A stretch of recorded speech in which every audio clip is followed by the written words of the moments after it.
Hello friends, welcome back to our YouTube channel. आज की इस वीडियो में हम पढ़ेंगे एक्सरसाइज 3.2। इससे पहले भी हमने एक्सरसाइज 3.2 करी थी और इस पर कुछ क्वेश्चनों को सॉल्व करा था। आज की इस वीडियो में हम करेंगे क्वेश्चन नंबर 3। इससे पहले हमने क्वेश्चन नंबर 1 और क्वेश्चन नंबर 2 कर दिया। तो चलो शुरू करते हैं हम आज की इस वीडियो को। हमारे पास है क्वेश्चन नंबर 3। क्वेश्चन आपके पास क्वेश्चन नंबर 3 आपके पास दे रखा है और इस क्वेश्चन में आपको बोला है कि कंपेयरिंग करो a1 upon a2, b1 upon b2 और c1 अपॉन c2 की। इनका रेशियो की कंपेयरिंग करो और फिर पता लगाओ कौन सी लाइन कंसिस्टेंट है और कौन सी इनकंसिस्टेंट है। यानी कि जो इक्वेशन दी गई है उनमें हमें ये बताना है कि कौन सा कंसिस्टेंट है और कौन सा इनकंसिस्टेंट है। तो सबसे पहली इक्वेशन आपके पास है 3x प्लस में 2y इक्वल में 5। एक तो ये दे रखे हमारे पास 3x प्लस 2y इक्वल में 5। दूसरी दे रखी 2x माइनस में 3y, ये दे रखा है 2x माइनस में 3y इक्वल में हमारे पास है 7, ये दे रखा है 7। अब a1 a2 का रेशियो निकालते हैं। तो a1 b1 और c1।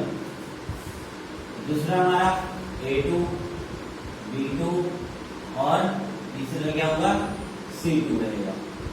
अगर हम पहली इक्वेशन को देखें तो क्या हमारी ये ax by प्लस c क्या इक्वल टू 0 इस फॉर्म में लिखी हुई है। पहले ये चेक कर लेते हैं, तो नहीं लिखी तो इसको लिखो। कैसे लिखेंगे? 3x आपका यही रहेगा प्लस में 2y और ये प्लस 5 इस साइड आकर के बन जाएगा माइनस में 5 इक्वल में 0। ऐसे नीचे करेंगे तो यहाँ हमारे पास 2x माइनस में 3y और ये प्लस इधर आकर माइनस में 7 इक्वल में क्या आ गया आपके पास 0। अब ये हमारी ax by और प्लस c इक्वल टू 0 के इक्वल लिखा हुआ है, यानी इसके जैसे लिखी है। अब हम क्या करेंगे?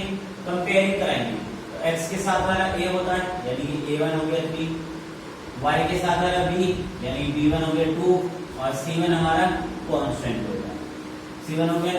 ऐसे अब दूसरी इक्वेशन में कंपेयरिंग करेंगे तो x के साथ a यानी कि 2 यहाँ पर आ जाएगा -3, माइनस और 3 आएगा क्योंकि यहाँ पर क्या होता है प्लस होता है। और c2 कितना है माइनस में 7। तो अगर हम देखें a1 बाई a2 और b1 बाई b2 और तीसरे क्या कराने में a1 by a2 b1 by b2 और c1 बाई c2, इन तीनों का रेशियो कंपेयर कराएंगे। तो a1 आपके पास है 3/2 इक्वल में 2/-3 और इक्वल में -5/-7। तो देखो कोई भी इक्वल नहीं आ रही। क्या होगा कि a1 अपॉन में a2 इक्वल नहीं है किसके b1 बाई b2 को। और ऐसी लाइन इसको हम क्या कहते हैं? Intersecting lines.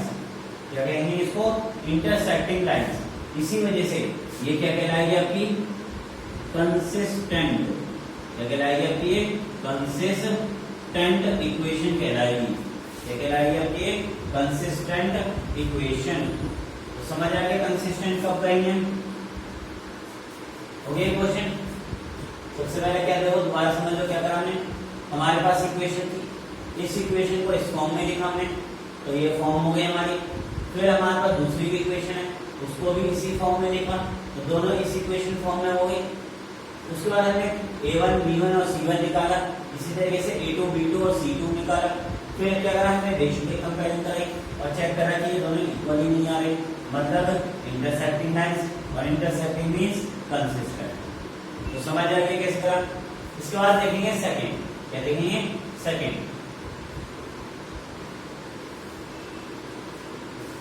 क्वेश्चन नंबर 3 का सेकंड पार्ट। अब देखिए जरा, इसमें हमारे पास क्या दिया? इसमें हमारे पास दे रखा है 2x माइनस में 3y। क्या दे रखा आपको? 2x माइनस में 3y और इक्वल में आपको दे रखा है 8। दूसरी हमारे पास इक्वेशन है 4x माइनस में 6y। 4x माइनस में 6y इक्वल में कितना है आपके पास? 9। इक्वल में कितना दे रखा आपको? 9 दे रखा है। अब ये भी देखो इस फॉर्म में लिखी हुई है, नहीं तो इस फॉर्म में बदलो। कैसे बदलेंगे? ये 2x फिर माइनस में 3y और ये +8 इस साइड आएगा तो -8 इक्वल में क्या आ जाएगा 0। सेम यहाँ भी ऐसे ही रखा मैं, ये इक्वल साइड है, इस फॉर्म में बदल दो। पहले कैसे लिखोगे, कैसे लिखोगे बताओ। पहले आएगा 4x, फिर क्या आएगा आपका माइनस में 6y और माइनस में 9 इक्वल में 0। ये +9 इधर आकर -9। अब हम क्या करेंगे, a1 निकालेंगे, b1 निकालेंगे और c1 भी निकालेंगे। तो a1 की वैल्यू x के साथ वाला a1 होगा यानी कि 2 पहली इक्वेशन में, फिर माइनस में 3 और माइनस में 8 तो हो जाएगा पे -3। इसके बाद a2 कितना आपके पास 4, b2 सेकेंड इक्वेशन में y के साथ -6 और c2 सेकेंड इक्वेशन माइनस में 9। अब कंपेयरिंग कराएंगे तो a1 by a2, b1 by b2 और c1 बाई c2। a1 कितना हमारे पास 2 बाई 4, b1 -3 बाई -6 और c1 -8 बाई -9। तो ये कैंसिल करेंगे तो 1/2, यहाँ कैंसिल करेंगे तो 1/2 और इधर कैंसिल होगा तो 8/9 आएगा बस, क्योंकि माइनस से माइनस कैंसिल हो जाएगा। तो इसमें क्या हुआ, a1 और a2 इक्वल आया आपका b1 और b2 के, लेकिन c1 और c2 के इक्वल नहीं है। तो ऐसी लाइंस कौन सी हो गई है, पैरेलल लाइंस। कौन सी हो गई, पैरेलल लाइंस हो गई। अगर पैरेलल लाइंस होंगी तो समझ लेना वो क्या है आपका इनकंसिस्टेंट। क्या है आपके पास वो इनकंसिस्टेंट। सिर्फ पैरेलल लाइन के ही केस में इनकंसिस्टेंट होगा, बाकी इक्वेशन जो है कंसिस्टेंट मानी जाएगी। क्या होगा, अगर लाइंस पैरेलल आती हैं तो आपका कंसिस्टेंट सॉल्यूशन होगा, ये इनकंसिस्टेंट इक्वेशन होगी, वरना सारी की सारी क्या होंगी, कंसिस्टेंट होंगी। तो हो गया ये। नेक्स्ट इसके बाद हम देखेंगे इसका थर्ड पार्ट। थर्ड पार्ट देखते हैं इसका। अब देखो जरा थर्ड पार्ट कैसे करेंगे। थर्ड पार्ट में हमारे पास ये रखा है 3/2x, ये रखा हमारे पास थर्ड पार्ट में 3/2x। उसके बाद आपके पास है 5/3y, 5/3y इक्वल में 7। ये इक्वेशन हो गई। दूसरी है हमारे पास 9/9x माइनस में 10y और इक्वल में हमारे पास ये रखा है 14। ये रखा है 14। अब इसको भी देखो, ये भी सेम इसी रूप में नहीं है तो चेंज करेंगे। कितना हो जाएगा 3/2x प्लस में 5/3y माइनस में 7 इक्वल टू 0। सेम यहाँ भी ऐसी कितना हो जाएगा 9x माइनस में 10y और माइनस में 14 इक्वल में 0। अब क्या करेंगे, अब हम कंपेयरिंग कराएंगे। क्या कराएंगे, कंपेयरिंग a1, b1 और c1। इधर a2, b2 और c2। तो a1 हमारे पास क्या है 3/2 x के फर्स्ट इक्वेशन में x के साथ 3/2 a1, y के साथ वाला b1 यानी कि 5/3 कितना आ जाएगा आपके पास 5/3 और c1 हमारा माइनस में 7, a2 9, b2 माइनस में 10 और c2 माइनस में 14। अब करेंगे सॉल्व इसको। तो a1/a2 का रेशियो चेक करना है, b1 अपॉन में b2 और c1/c2 इनका रेशियो निकालें।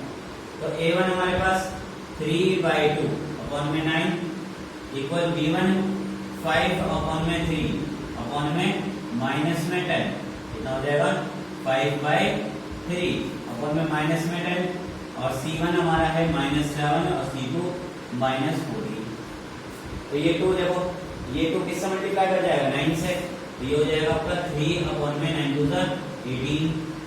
ये कितना हो जाएगा 5 माइनस में 30 और इधर कितना हो जाएगा 7/14 -7/14। ठीक है, समझ आ गया यहाँ तक। अब आगे करते हैं इसको। देखो कैसे करेंगे, देखो कैंसिल करो, 3 1 3, 3 6 18 कितना हो जाएगा आपका ये 3 1 जा 3, मैं ही कर देता हूँ, 3 1 जा 3 और 3 6 जा 18, तो 1/6 इक्वल 5/6, यहाँ माइनस आ जाएगा, बस कितना आ जाएगा माइनस में, क्योंकि यहाँ माइनस हमारे पास, और यहाँ पर कितना आएगा 1/2। क्या तीनों इक्वल हैं? नहीं, तीनों के तीनों क्या हैं? अनइक्वल हैं। जैसे आपके पास अनइक्वल दे रखी है, यानी कि आपके पास A1/A2 इक्वल नहीं है B1/B2 के, ठीक है? क्योंकि देखो यहाँ माइनस और यहाँ प्लस है, तो इक्वल तो होगा नहीं, इसलिए कैसे होगी आपकी? कंसिस्टेंट होगी। क्या होगा ये? कंसिस्टेंट होगा। क्या हो जाएगा? कंसिस्टेंट, ठीक है? यानी कि इंटरसेक्टिंग लाइंस है। कैसी लाइंस है? इंटरसेक्टिंग लाइंस भी लिख सकते हो, इंटरसेक्टिंग लाइंस, क्या लिखोगे? इंटरसेक्टिंग लाइंस भी लिखो। तो समझ आ गया यहाँ तक कैसे करा हमने? नेक्स्ट इसका करेंगे फोर्थ पार्ट। क्या करेंगे? इसका फोर्थ पार्ट हो गया। चलो क्वेश्चन नंबर 3 का फोर्थ पार्ट।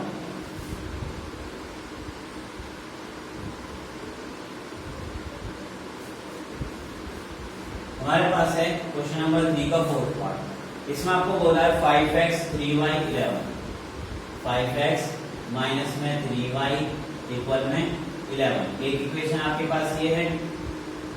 दूसरी एक और इक्वेशन आपको दे रखी है, माइनस में 10x प्लस में 6y, माइनस में 10x प्लस में 6y इक्वल में माइनस में 22। क्या दी इक्वेशन आपके पास? माइनस में 10x प्लस में 6y माइनस में 22। अब यहाँ भी ऐसी है सेम, तो इसको भी चेंज करेंगे। 5x माइनस में 3y और माइनस 11 इक्वल में 0।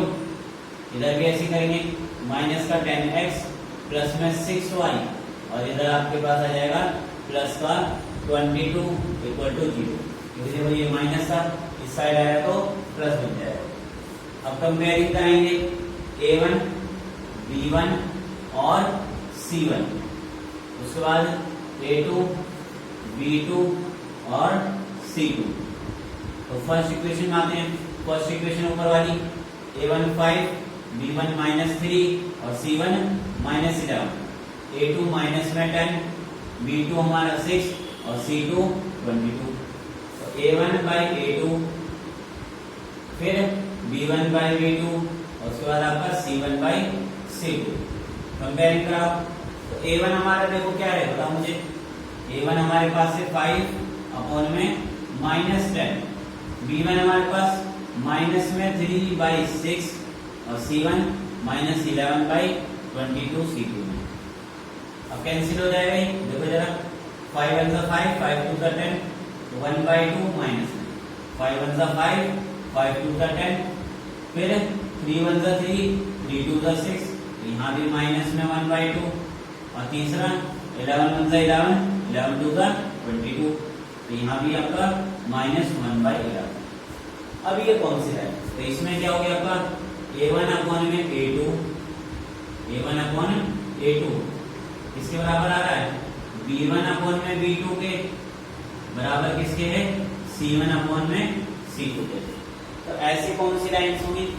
ये हो गया इनफाइनाइट मैनी सॉल्यूशन, यानी कि ये कहलाएंगे आपकी कंसिस्टेंट। क्या कहलाएगा आपका? ये कंसिस्टेंट, क्योंकि मैंने कहा था सिर्फ पैरेलल लाइंस के केस में ही क्या होगा? सॉल्यूशन कंसिस्टेंट होगा। यानी कि जो इक्वेशंस हैं वो सिर्फ पैरेलल लाइंस अगर हुई तो ही इनकंसिस्टेंट है, वरना हर केस में क्या होगा? आपका कंसिस्टेंट। ओके, नेक्स्ट इसका फिफ्थ पार्ट, इसका लास्ट पार्ट देखते हैं हम। फिफ्थ,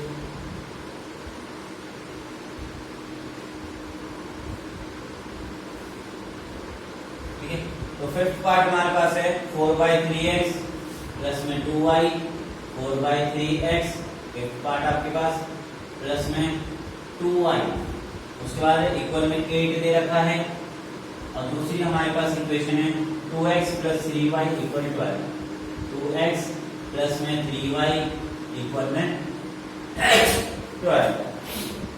तो ये दे रखा आपको। अब हमें क्या करना है? देखो यहाँ भी ऐसे ही है, तो यहाँ भी चेंज करेंगे। 4/3x प्लस में 2y और माइनस में 8 इक्वल में 0। नीचे आ जाओ 2x प्लस में 3y और माइनस में 12 इक्वल में 0। अब कंपेयरिंग कराओ a1 b1 और c1 भी। इसके बाद a2 b2 और c2 की वैल्यू। तो a1 पहली इक्वेशन 4/3 x के साथ, y के साथ हमारा 2 और कांस्टेंट माइनस में 8। इसके बाद आपका a2 2 b2 हमारा 3 और c2 माइनस में 12। अब क्या करोगे, अब इनको रेशियो निकालो a1/a2 b1/b2 और c1/c2 का रेशियो निकालो। तो a1 हमारे पास 4/3 अपॉन में 2, b1 हमारे पास 2/3 और लास्ट माइनस में 8/-12। ये 3 इससे मल्टीप्लाई कर जाएगा, कितना आया 4/3 to the 6 2/3 और इधर -8/-12। अब कैंसिल करो 2 2 जा 2 3 जा, कितना हो गया 2/3, इधर 2/3 4 2 जा 8 और 4 3 जा 12। तो देखो माइनस से माइनस, और ये भी लाइंस कैसी हो गई आपकी कंसिस्टेंट हो गई, ये हो गई क्योंकि तीनों इक्वल हैं। कैसे हैं, तीनों के तीनों इक्वल आ गए। तो इस कंडीशन में क्या कहलाएगा आपका, ये कंसिस्टेंट कहलाएगा। तो ये था हमारा क्वेश्चन नंबर 3। इसके बाद हम देखते हैं क्वेश्चन नंबर 4। हो गए, चलो इसके बाद क्या देखेंगे, क्वेश्चन नंबर 4 देखते हैं। देखेंगे कैसे होगा वो हमारा और क्या क्वेश्चन में हो रहा है हमें। तो क्वेश्चन नंबर 4 में आपसे बोला है which of the following pairs of linear equations are consistent and inconsistent। क्या कहता है, इनमें से कौन सी कंसिस्टेंट है और कौन सी इनकंसिस्टेंट है, और अगर कंसिस्टेंट है तो उनको ग्राफिकली सॉल्व करो।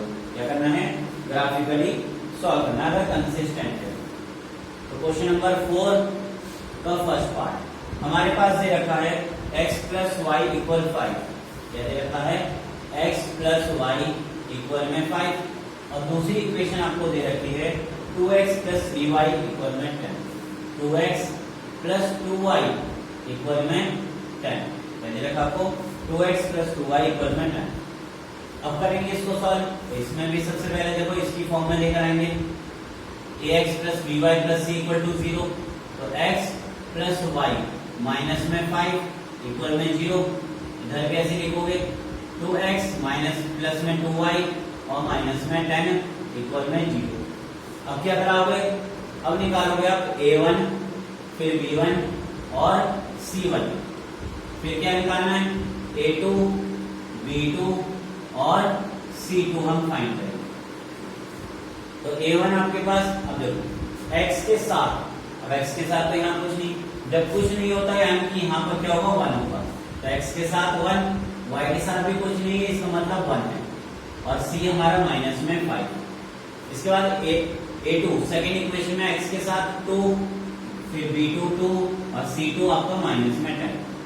क्या निकालोगे, a1/a2 equal b1/b2 equal c1/c2। इसको कंपेयर कराते हैं, वैसे हम करेंगे a1 हमारा 1/2 फिर b1b2 1/2 और c1 माइनस में 5 कोण में माइनस में 10।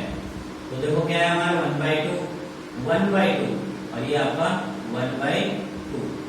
तो माइनस से क्या हो गया, माइनस कैंसिल और 5 1 का 5 5 2 का 10। तो यहाँ पर तीनों इक्वल, अब तीनों इक्वल मतलब कंसिस्टेंट। क्या हो जाएगा आपका ये कंसिस्टेंट।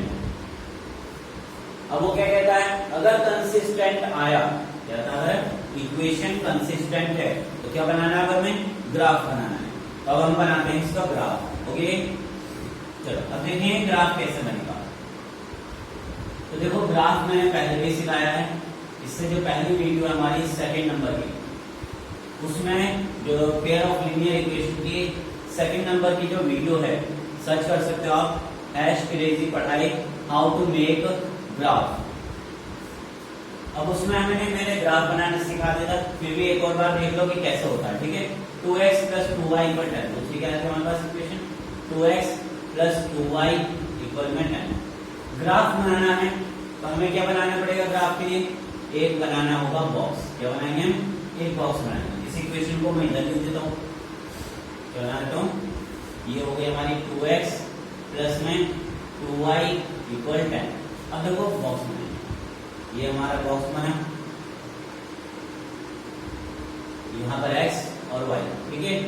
दो दो कम से कम सॉल्यूशन होने चाहिए, x और y, यहाँ पर x और ये नीचे y। अब रखो x, किसी एक की वैल्यू रखो, मैंने पहले रखी, मान लो x की वैल्यू 0 रखो। क्या रखी मैंने, x की वैल्यू 0 रखो, तो x की वैल्यू 0 रखो, यहाँ पर इक्वेशन में रखो 0 + y इक्वल में कितना आ जाएगा 5। अगर मैं y में 0 ऐड करूंगा क्या बचेगा, मुझे सिर्फ y बचा इक्वल में 5, यानी कि 0 रखने पर y कितना आया 5। दूसरा भी ऐसे करेंगे, एक और कर लेते हैं। अब मान लो अभी y की वैल्यू रख देते हैं, क्या रख देते हैं y की वैल्यू, तो y की वैल्यू 0 रखो, यहाँ 0 रखा, y की वैल्यू जैसे ही 0 रखूंगा तो क्या हमारे पास x + y यानी कि 0, x + y की वैल्यू 0 इक्वल में क्या है 5, तो x + 0 क्या बचेगा, x इक्वल में 5, यानी कि x कितना आ गया 5। तो ये हमारा बॉक्स बन गया। अब आ जाओ इस वाली इक्वेशन पे, इसका भी बॉक्स बना लेते हैं, ठीक। तो ये बन गया हमारा बॉक्स, ये x और ये y। इसमें भी सबसे पहले अगर हमने तो x की वैल्यू 0 रखते हैं, क्या रखेंगे x की वैल्यू, तो छोटी से छोटी वैल्यू रखो, 0 1 2 बस, इससे ऊपर बड़ी वैल्यू मत रखो, क्योंकि क्या होता है इक्वेशन फिर लेंथ जाती है, ग्राफ से नहीं बनता। तो मैंने क्या करा, x की वैल्यू 0 दी, तो 2 0 प्लस में 2y इक्वल में क्या बचा आपके पास 10। आप क्या हो तो इसको सॉल्व भी कर सकते हो। देखो अगर आप सॉल्व करोगे ना, इसको 2 से डिवाइड करोगे तो ये आ जाएगा x + y = 5। देखो सेम इक्वेशन, यानी कि सेम यही आपका बॉक्स आएगा। तो चेक करते हैं क्या आएगा, नहीं आएगा। तो x की वैल्यू रखी 0, तो 2 0 0 क्या बचा 2y बचा +1, यानी कि 2y इक्वल में क्या है आपके पास 10। 2 से डिवाइड करो इसको, तो y की वैल्यू 5, तो 0 रखने पर y कितना आया 5। अब दूसरा रखो ऐसे ही, अब रख देते हैं y की वैल्यू 0, क्या रख देते हैं y की वैल्यू 0, तो 2x प्लस में 2y, y यानी कि 0 इक्वल में 10। तो देखो 2 0 0 क्या बचा 2x इक्वल में 10। अब 2 से डिवाइड करेंगे, क्योंकि इधर मल्टीप्लाई इधर आके डिवाइड, कितना आ जाएगा 5, यानी कि y 0 रखने पर x कितना आया 5। तो देखो सेम अब बनाना है इसका ग्राफ। देखो ग्राफ हो गए, अब बनाते हैं ग्राफ, कैसे बनेगा, हो गए, चलो।